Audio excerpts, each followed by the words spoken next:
And here we go. We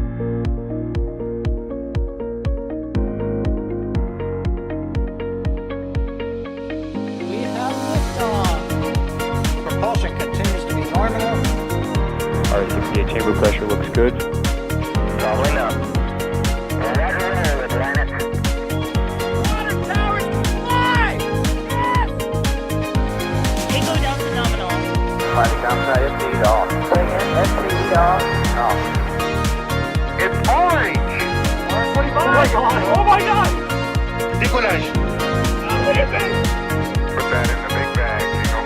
343 unfolds to go. Indeed. We rise together, back to the moon and beyond. If the methane would be igniting in the flare, correct? Yikes. You bet. We don't need any more of these.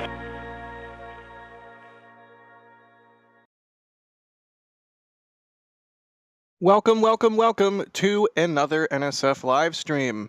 Today's a big day as SpaceX gets ready to launch the Crew-8 mission to the International Space Station.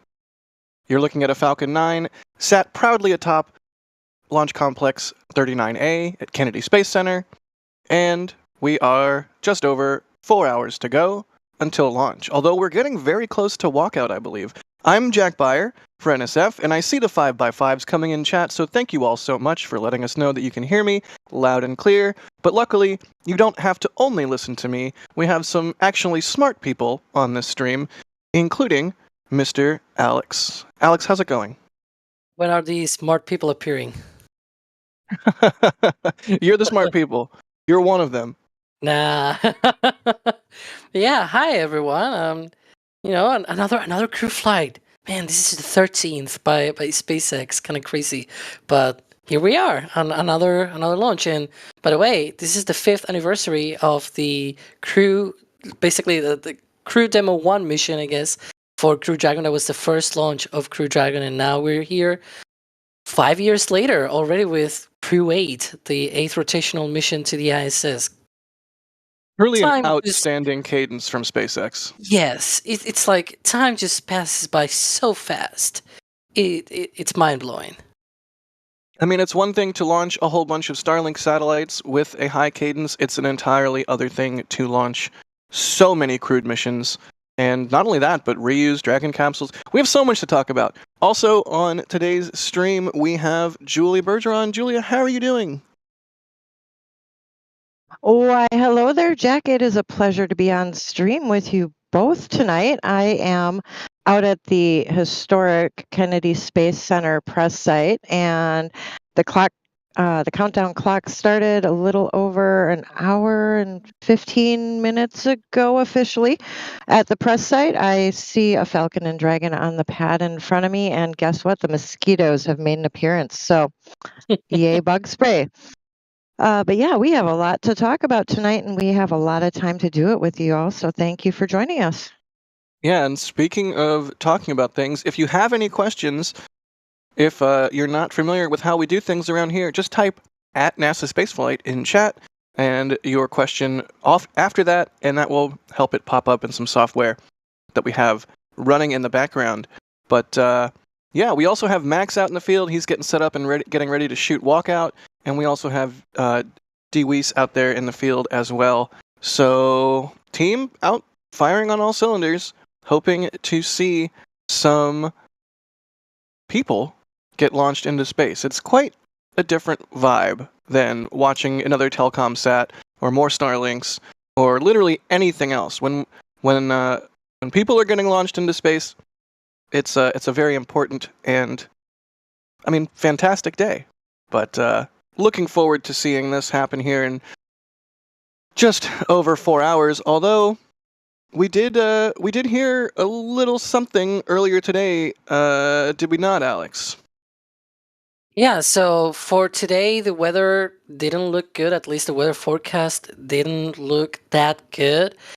I believe the sort of percentage of good chances of good weather for today are only 40%. It's not it's not that bad. They have launched in worse weather, but with crew on board, you always take more precautions, right? And also, it's not just the launch weather, but also the weather downrange that is important for these missions. Because if for whatever reason, knock on wood, it doesn't happen ever, but if for whatever reason they need to abort in flight, they have all the U.S. East Coast, all for them, and even all the way to Ireland to abort, and so they need to check all of those locations, and they not all need to be with perfect weather. They sort of have their own balancing act of, well, maybe here it kind of looks a bit iffy, but a little bit up the coast it looks a little bit better. So they have this sort of analysis that they do for abort scenarios, and that is also a concern for today as well. It was a concern for the March 1st opportunity. If you remember, this launch had been already delayed by 48 hours. And so we're here after that 48-hour delay, but it is also part of the risk criteria, so to speak, for today's launch as well. So it is a watch item. And earlier today, the ISS station crew, they got a weather briefing as well from the Capcom at JSC, at the Johnson Space Center in Houston. And they were told that basically the weather is a bit iffy, but they're going to try today and see if the weather cooperates and improves along tonight's countdown. So let's see what happens.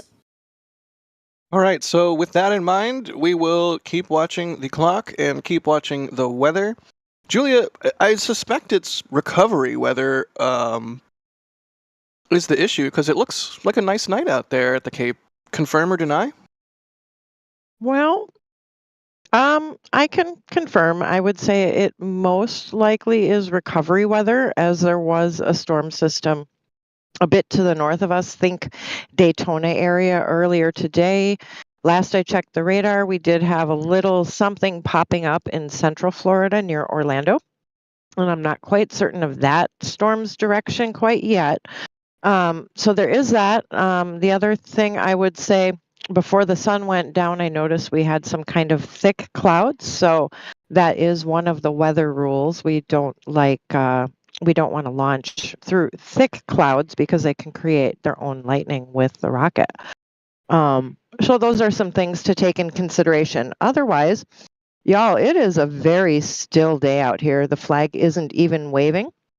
Humidity is definitely in the air, which if we get to fueling tonight, we will definitely see that with the vent.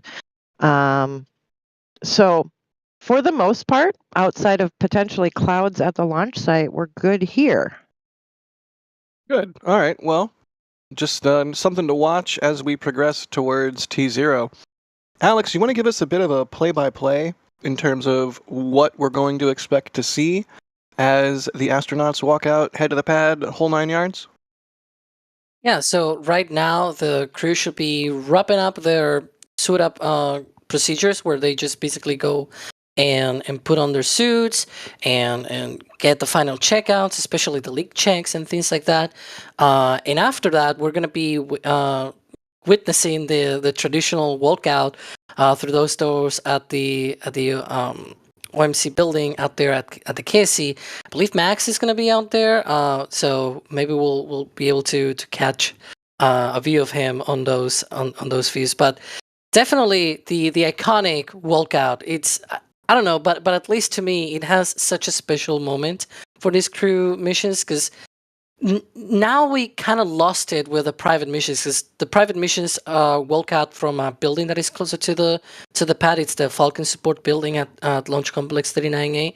So it's not the same, but NASA crew missions, it's like these epic doors open and the crew walk out and everything. So after that, they're going to go in their Teslas out to the pad. They're going to strap in on the Dragon. They're going to be checking all the communications systems. Basically, the umbilical that they have in the thigh has all of these communications and fluid systems and everything to supply air into the suit. They're going to conduct leak checks. They're going to close the hatch. They're also going to conduct leak checks of the hatch, and hopefully we're going to go into propellant load countdown sequence, basically at about T-minus 35 minutes.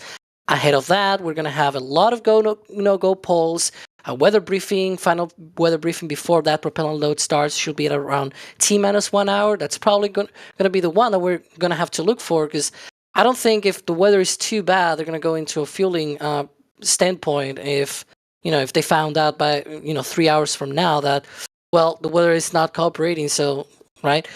But definitely something to look out for in the next few hours as we proceed into that countdown. So far, so good. The clock is ticking, so, let's just keep watching. And that is what we will do. Alex, while we're talking to you, we have a brain teaser here from one of our viewers, just for you. The name's Dave, is asking, how many Falcon launches were there before they did the first night launch?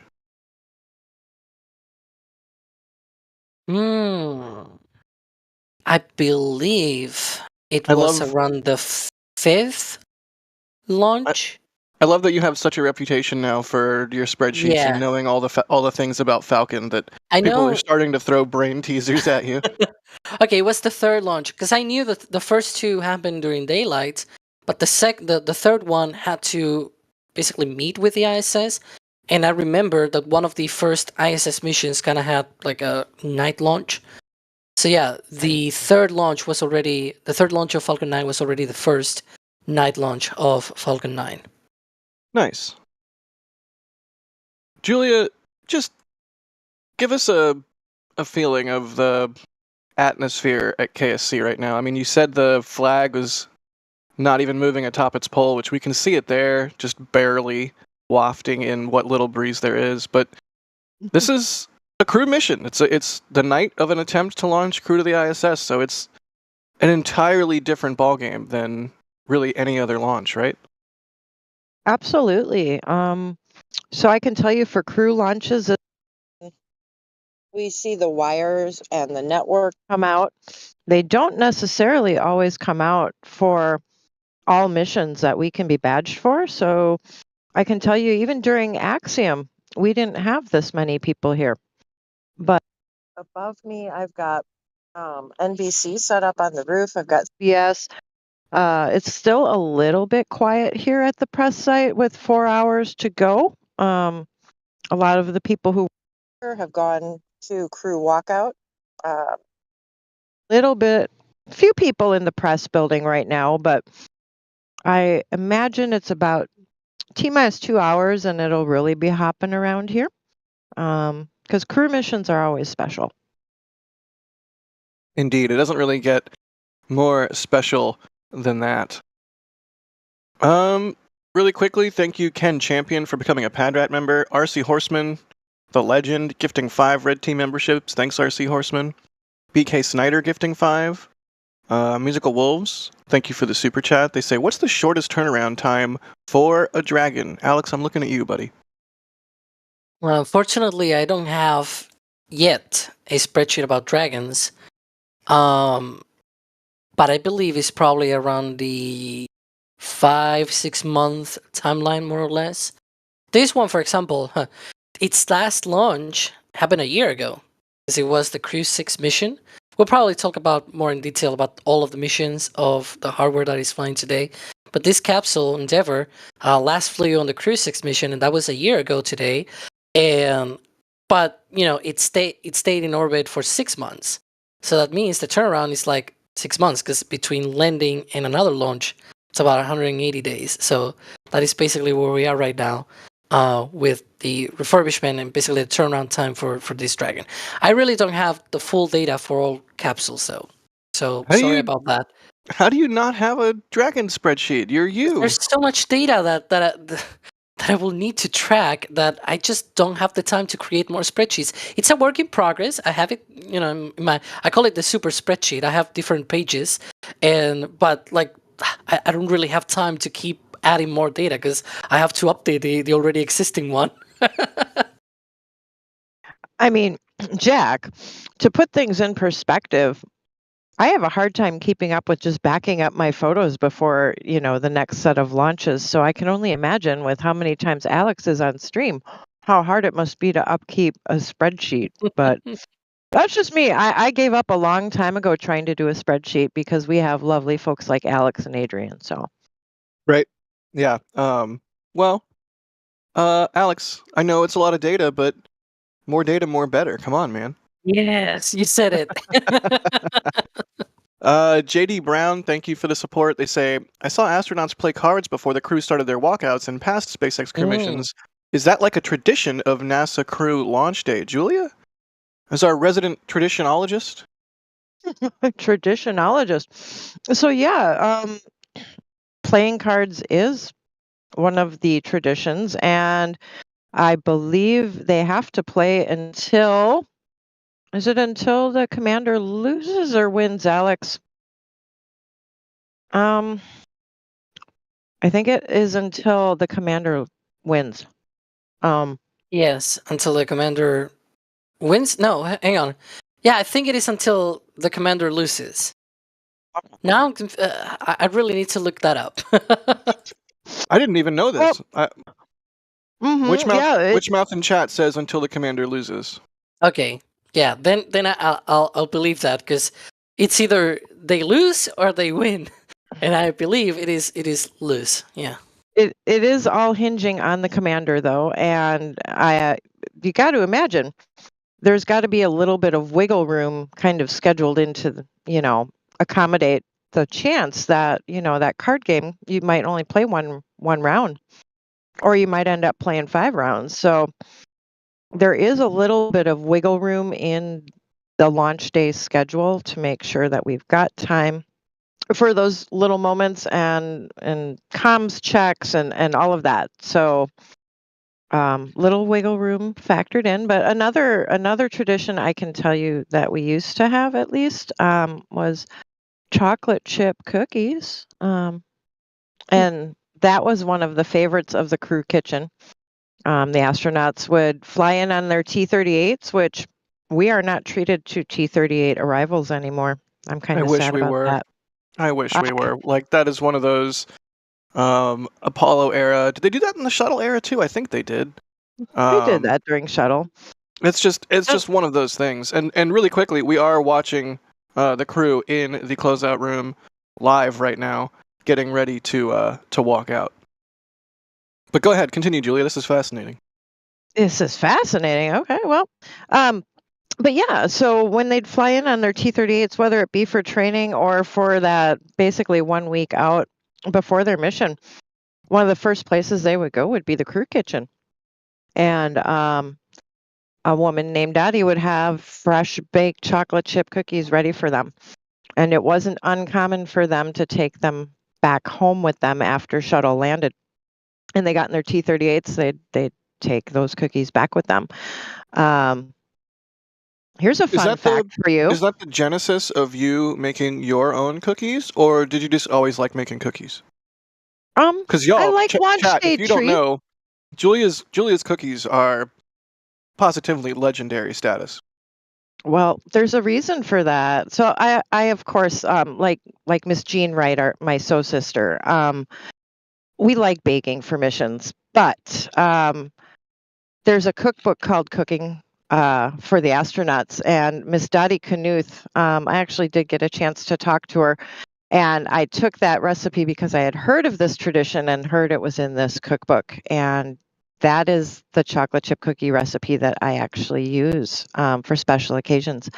And I got to tell Miss Dottie that I called her one night and I said, I know you don't know me, but I want to let you know how much your cookbook has impacted me, and that your special cookies have made it back out to the Space Center for some pretty momentous occasions in control centers and at the press site. So Miss Dottie's no longer with us, but the tradition is still carried on through her.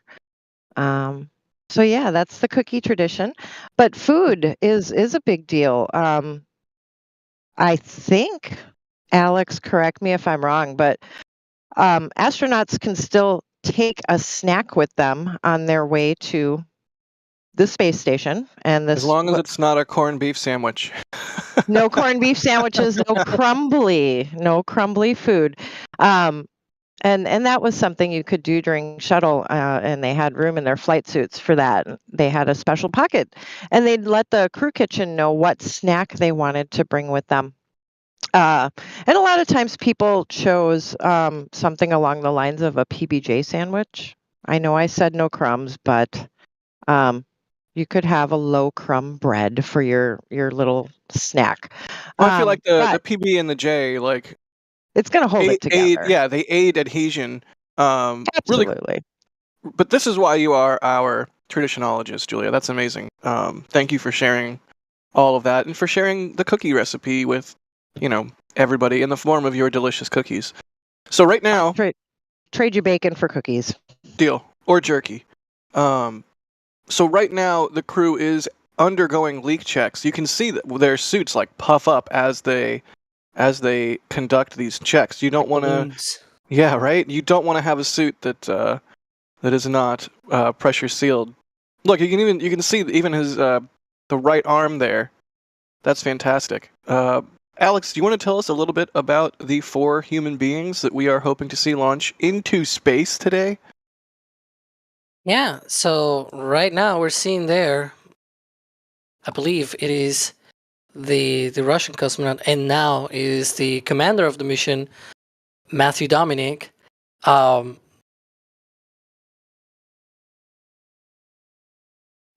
currently listening to the net. Sorry.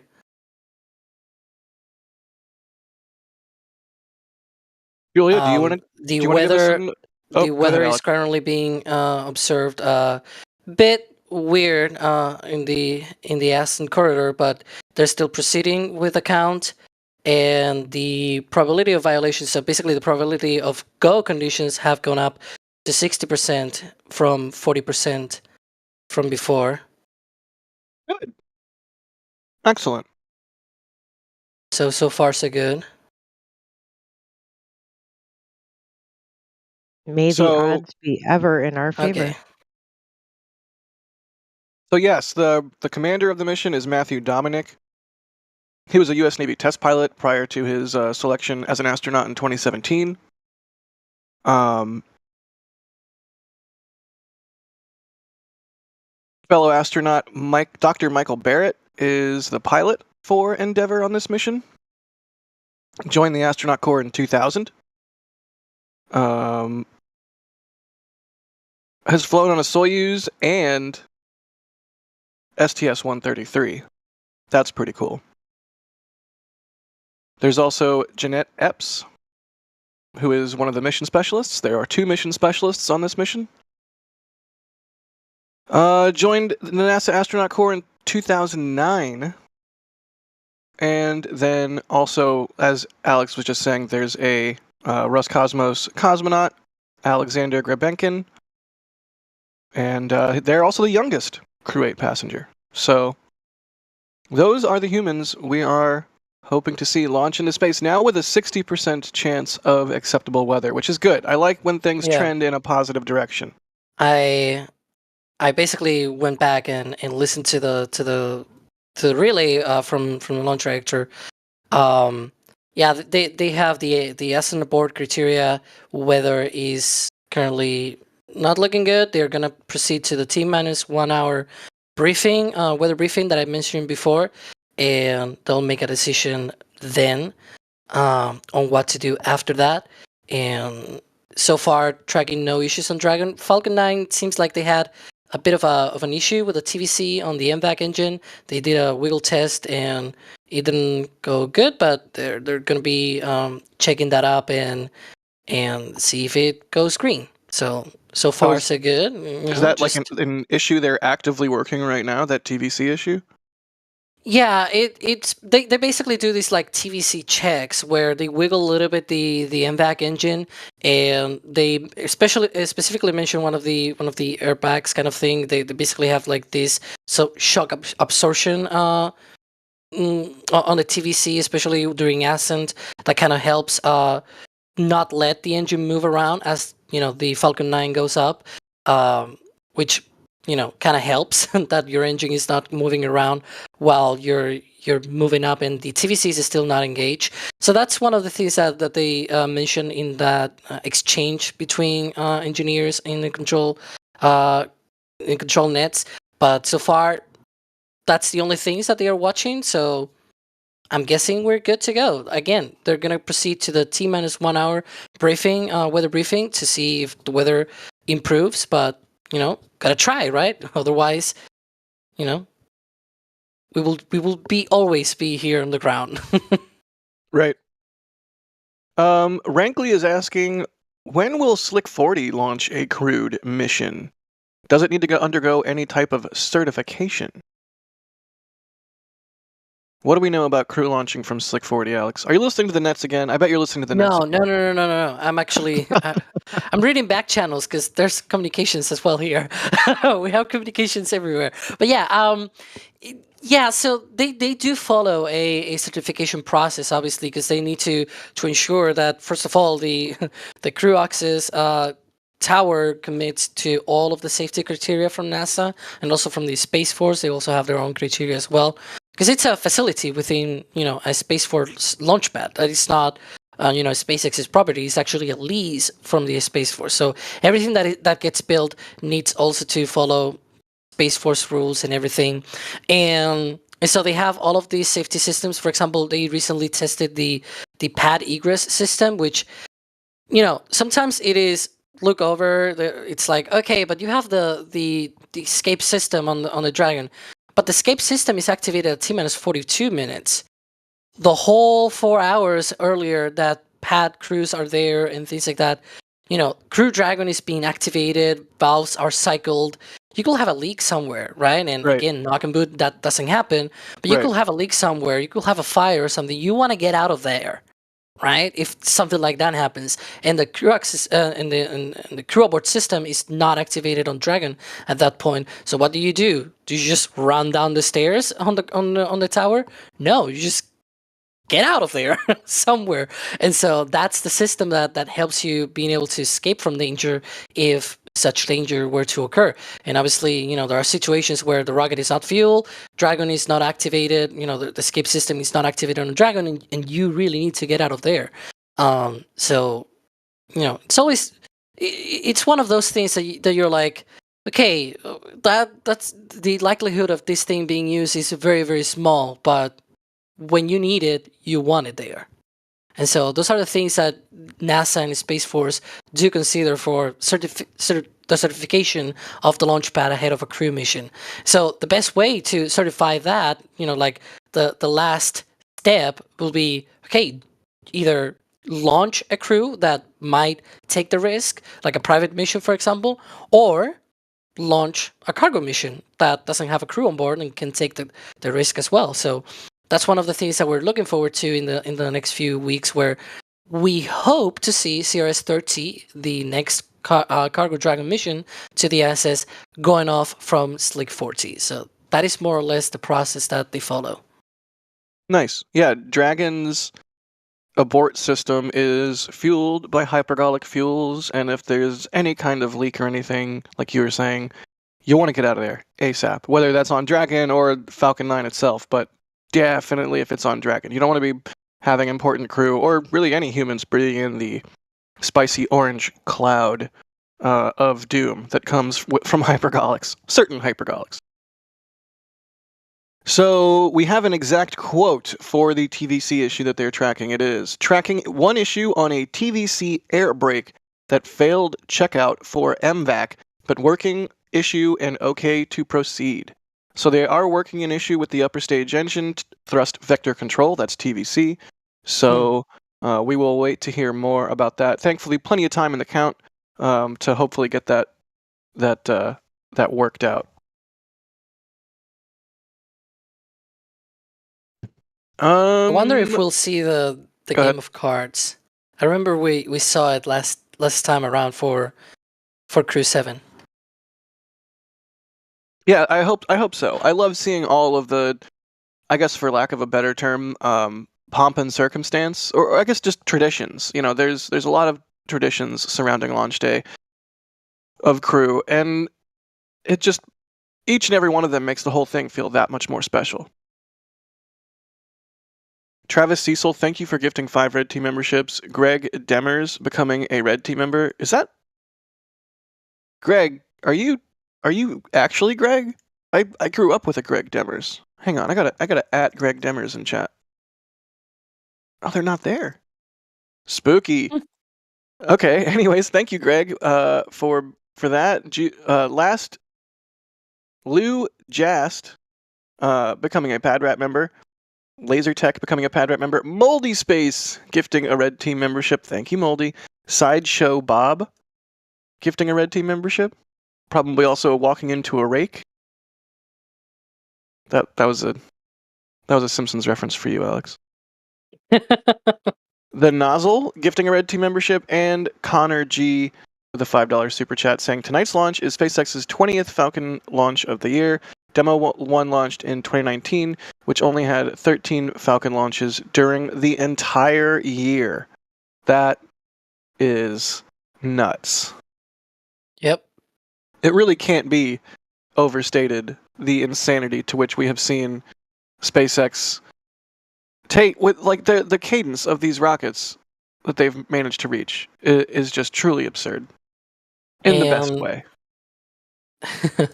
And hopefully after 2 more days, because we have, hopefully if today launches Crew-8, we have tomorrow not tomorrow, the day after, we have Transporter 10 and then a Starlink launch.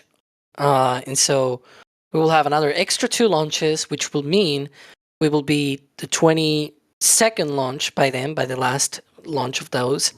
And that will be more than all of the launches in 2018, which means this year, 2024, will be top 5 in the number of, in the ranking of years with most launches by SpaceX.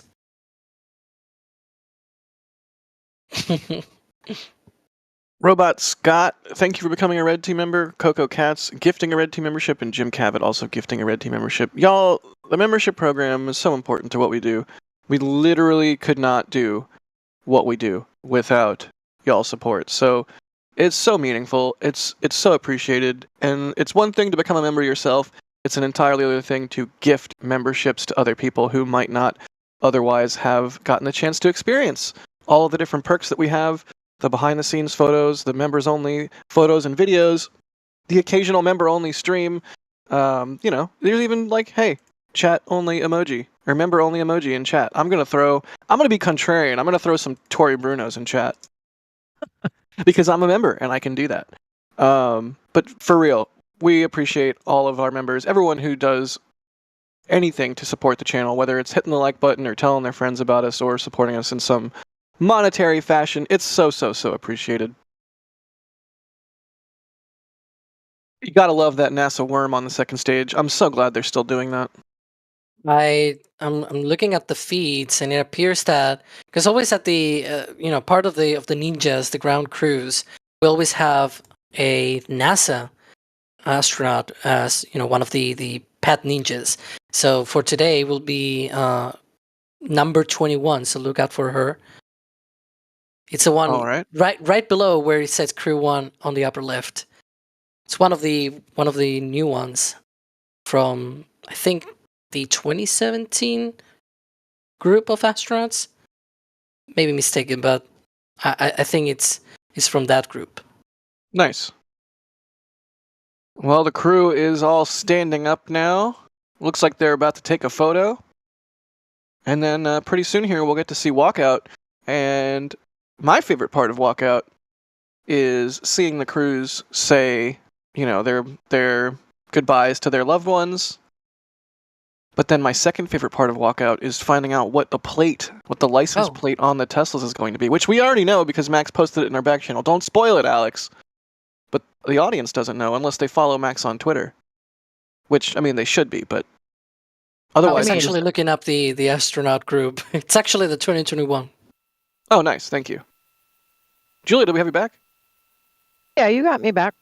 I was going to say, I follow Max. I saw what the plate was. You know what my favorite part of Crew Walkout is? What? Things start getting a little bit more exciting at the press site because helicopters start flying over to make sure that the way is clear Yeah, we for the just had a astronauts shot of to that. drive here. Yeah, I just had one Was that you? fly right over me. Or was that I think, D? Or was that a Kennedy Space Center camera? I don't know whose camera that was. It could have been one of our tracking cameras because Nice. it flew right over me. So we're going to see that. We might see an armored vehicle or two. Yeah. Here we Give go. me time. You know, Looks like we're about to get the card game. there it is. Now, okay, here's what I want to know. You're the commander of a crewed mission. You're engaging in this awesome tradition, but you're also kind of presumably a little impatient to get to space. If Looks you're like the commander, do you throw the game intentionally, or do you play it as if you want to win? That's my question. That's a tough question. And what game Looks are like they the one playing dealing- exactly? I think it's blackjack usually. or Okay, poker that's fair. or something like that. I seem to remember something like that. Did he win already? I think he Unclear. threw it if he won already. I mean, He if won. they're playing blackjack, it's like exceptionally easy to throw too. It's just like hit me, hit me, hit me. All right, let's go to space.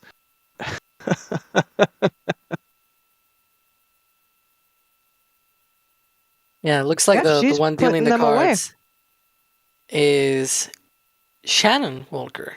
She flew on Crew Dragon as well. And that's Nice. why one of the recovery vessels for Crew Dragon is called Shannon, because of her. It's named after her. Eric Fraser in chat says, "Sir, you have 20." I said hit me.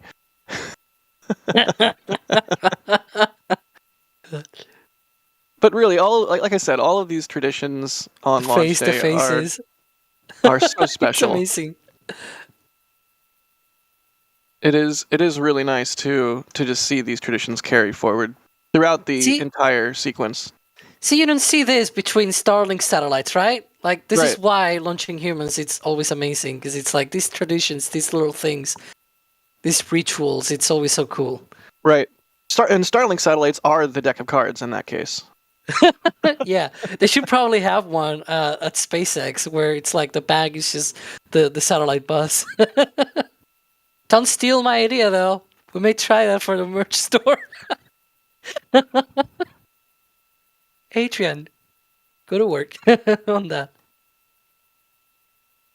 Okay, we have the Teslas. We can't see the plates yet.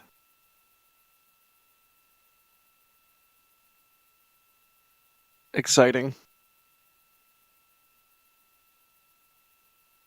Probably hanging around a little bit to, because sometimes they go ahead of time of their timeline, so they there we go. Yay, Yay, space. Nice. Yeah, sometimes they go a little bit ahead of time, so they wait around, taking it chill and calm, and try to sync with the timeline so that things go at the times that they need to go.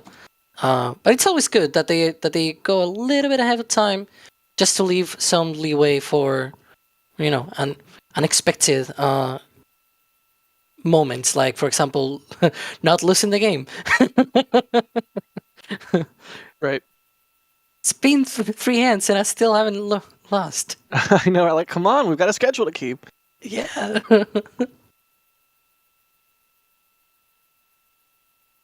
All right. Well, we're just waiting for crew to walk out here.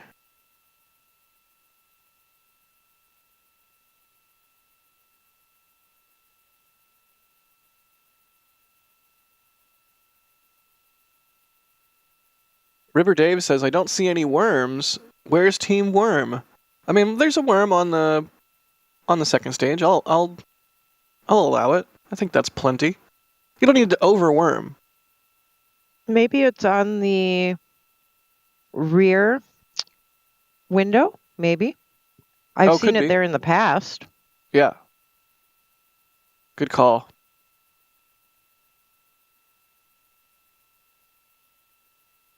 Marvin's mate is asking, "Hey guys, what do you think the astronauts are thinking about? Are they nervous or like we are at airports?"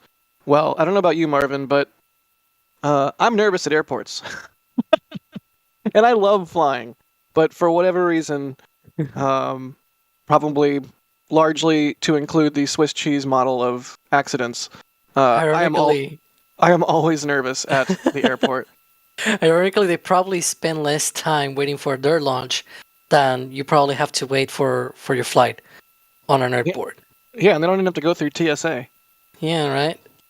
No opting out of the scanner, none of the they just hop in their Teslas and roll right along. But no, it's a good question, because in my mind, and I'm not an astronaut, so who knows if I'm barking up the wrong tree or not here.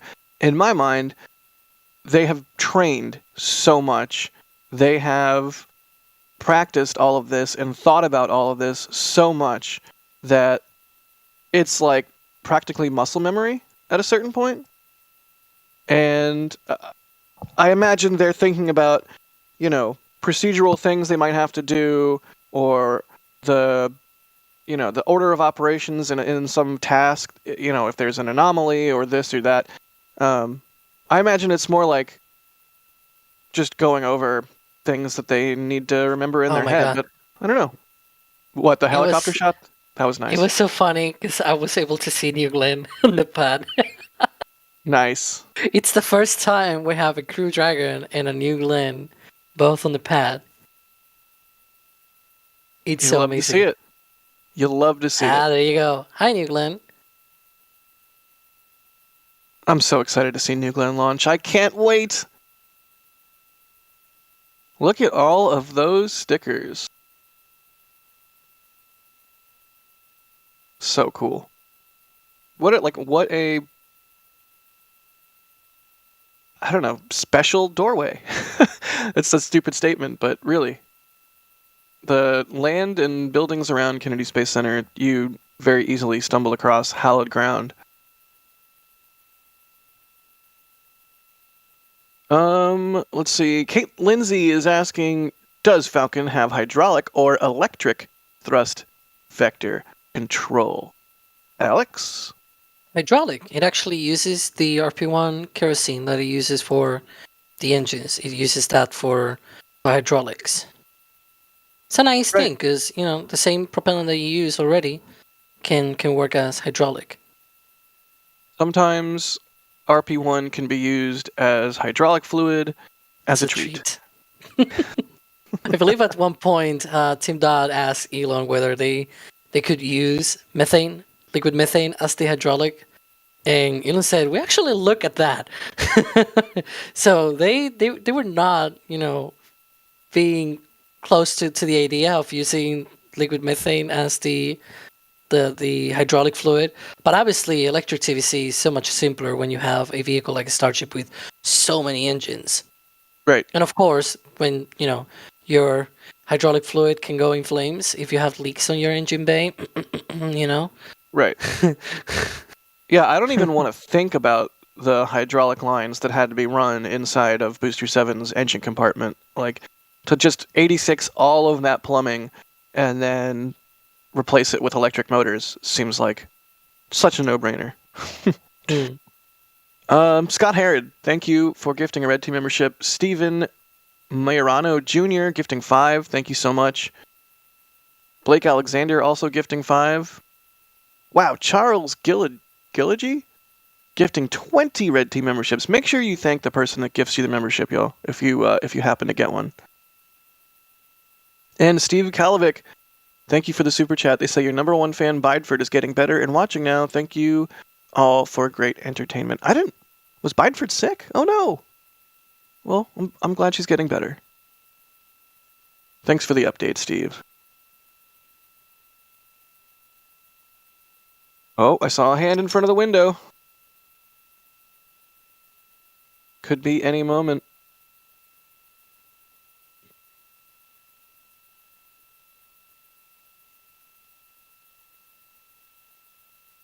Do we know, Kate Lindsay is asking about the card game tradition. Do we know when that started? Julia? Does that go all the way back to Gemini?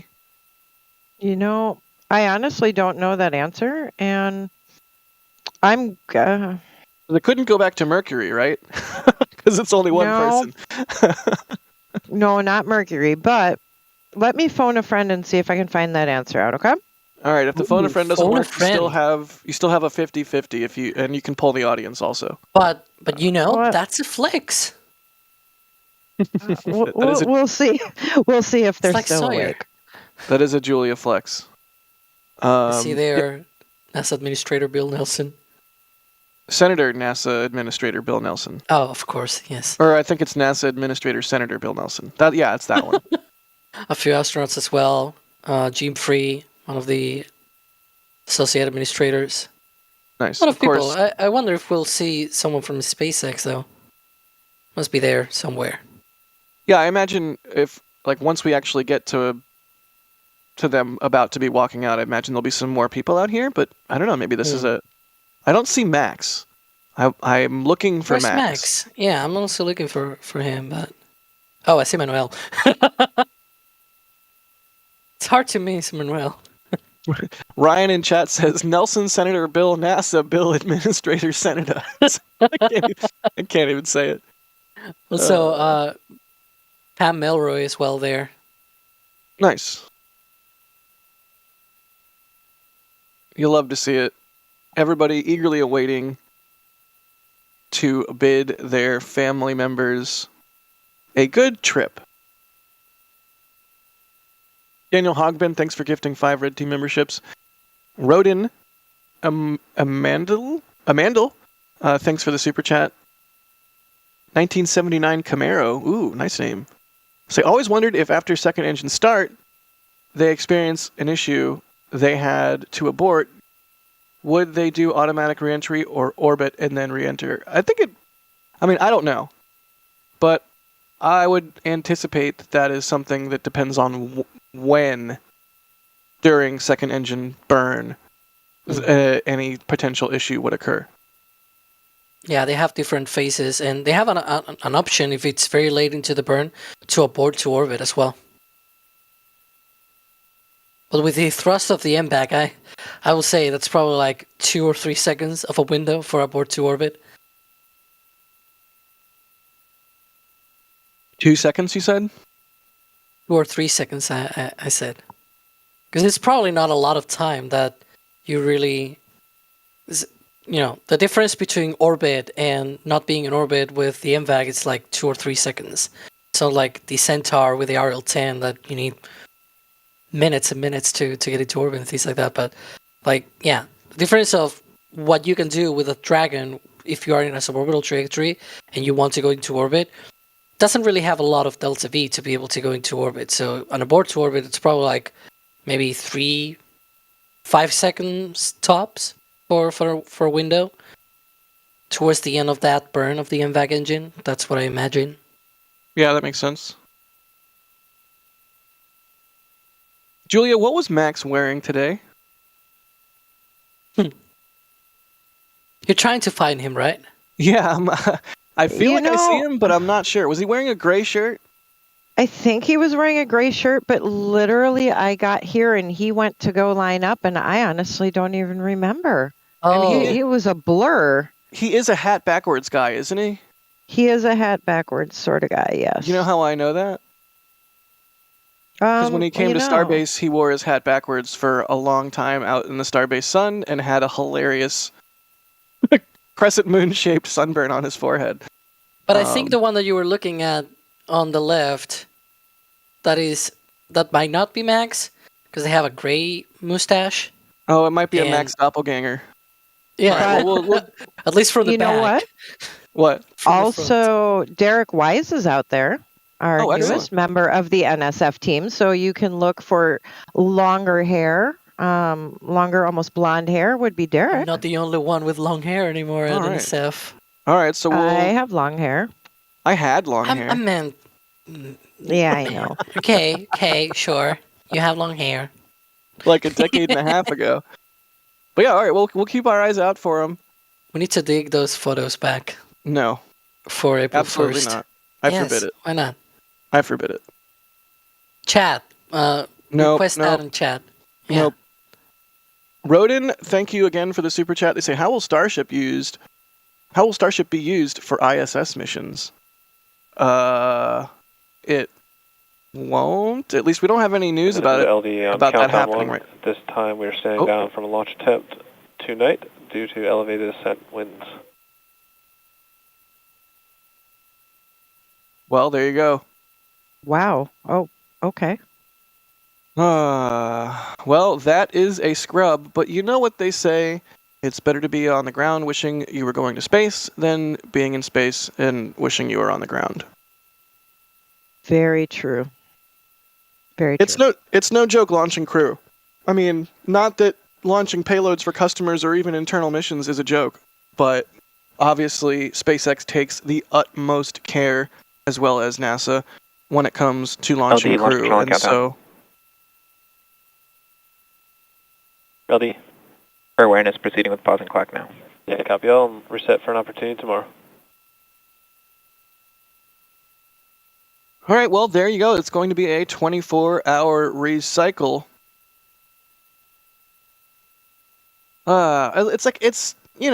It's hard to not feel bummed. It's like, hey, let's go on this really cool road trip, or hey, we're gonna go on a vacation, or hey, we're gonna go to frickin' space, and then suddenly you have to wait 20 more hours or 24 more hours. Yeah.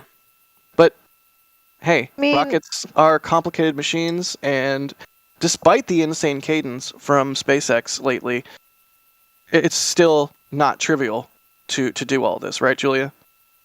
No, it's not trivial. And I was just thinking this was probably the best time for them to call that, with the crew having not, gotten as far as the pad yet. So, it's hard for families too, because your Right. families are here and potentially saying goodbye. And then what if you got to do that all over again the next day? And, Yeah. that's hard on everybody. So this was probably the best time from an astronaut perspective to just be able to get out of that suit, and we'll do this again tomorrow. Good deal. And tomorrow, Go ahead, Alex. sorry, I was gonna say, for tomorrow the launch will be at 10:53 p.m. So it will be about it will be 16 plus 7. That is 23 minutes back from the T0 that we were looking for today. So that will be a bit under 24 hours. But yeah, tomorrow at 10:53 p.m. Eastern, that will be 3 and 53 UTC. I believe I did the math correctly there. And so that is the next opportunity that they will be tracking. And, these things happen. But yeah, go on. Yep, these things happen. All right, well, I think with that, we will wrap our coverage. Stephen Kalovic, thank you so much for the slightly unfortunate $10 super chat like 10 minutes ago, saying, what's the chance of takeoff tonight? Unfortunately, 0. Well, yeah. But 24-hour recycle. Hopefully the weather cooperates tomorrow, and we get to see 4 more humans launched into space. But until then, Alex, thanks for being on the stream. It's been a pleasure. A bit of a bummer that we didn't see a launch today, but, better be safe than sorry. And Julia, thank you as well for being on and sharing your wisdom. Happy to be here, and I'll be back tomorrow. Indeed. I mean, just as an aside, you said it's hard on the families and hard on the crew and everything. This is like the most minor thing ever.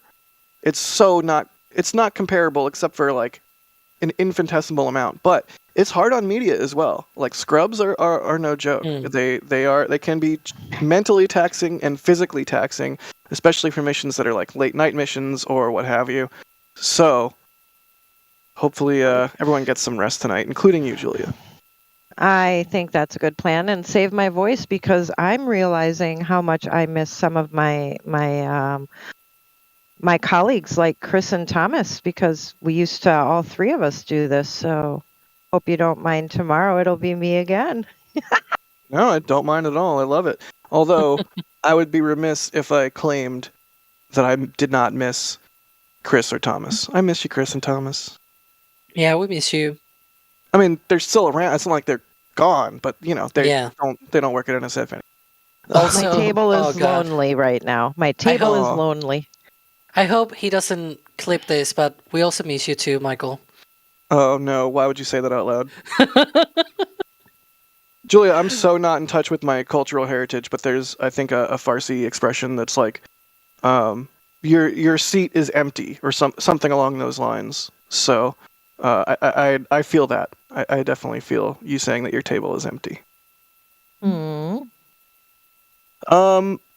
Heffany Padilla, thank you for becoming a Padrat member, and also thank you to Patrick for operating today's stream. Thank you, Patrick. And also thank you, of course, to Max and D out in the field, as well as Julia. With that, we'll kick you over, I assume, to Space Coast Live, and you can keep enjoying some of these views. But no launch today. Scrub, 24-hour turnaround. Thank you all for watching, and we'll be back for the next attempt.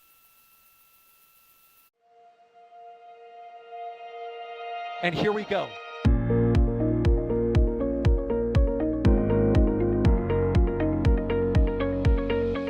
We have liftoff. Propulsion continues to be normal. R68 chamber pressure looks good. Doubling up. Roger, with planet. Water towers fly! Yes! Tango down to nominal. Fighting down to SC off. Bring in SC off. It's orange! Oh my god! Oh my god! Decollage. Put that in the big bag, Jingle. 343 unfolds to go. Indeed. We rise together back to the moon and beyond. This methane will be igniting in the flare, correct?